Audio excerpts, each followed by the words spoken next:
વડોદરાની વિશ્વામિત્રી નદીના પ્રોજેક્ટ પાછળ કરોડો રૂપિયાનો ખર્ચ કરવામાં આવી રહ્યો છે, ત્યારે પાલિકાના સુએજ ટ્રીટમેન્ટ પ્લાન્ટમાંથી ટ્રીટ થયા વિનાનું પાણી છોડવામાં આવી રહ્યું હોવાનો ભાજપ કોર્પોરેટરે આક્ષેપ કર્યો.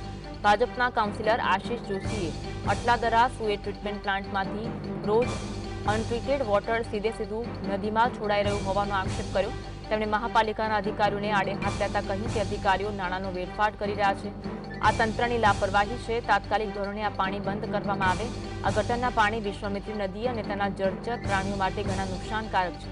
તંત્રને વિશ્વામિત્રી નદીમાંથી માટી કાઢવામાં જ રસ છે. જો કે કોર્પોરેશનના સુએજ વિભાગના ઇજનેરે તપાસ કરવામાં આવશે તેવો વિશ્વાસ દાખવ્યો હતો.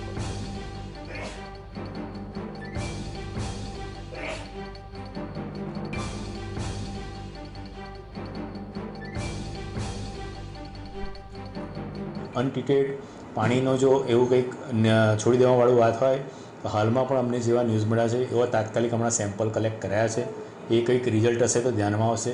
પણ જ્યાં સુધી અમારું માનવું છે ત્યાં સુધી એવું અનટ્રીટેડ વોટર ત્યાં છોડવામાં આવતું નથી. હાલમાં વિશ્વામિત્રી નદીમાં પણ કામગીરી ચાલી રહેલ છે. અનટ્રીટેડ વોટર હોય તો ત્યાં પણ દુર્ગંધ મારી શકે, પણ એવું હજુ સુધી કોઈ ત્યાં કામ કરતા કે અમે જ્યારે વિઝિટ કરીએ તો એવી કોઈ કમ્પ્લેન અમને આવી નથી.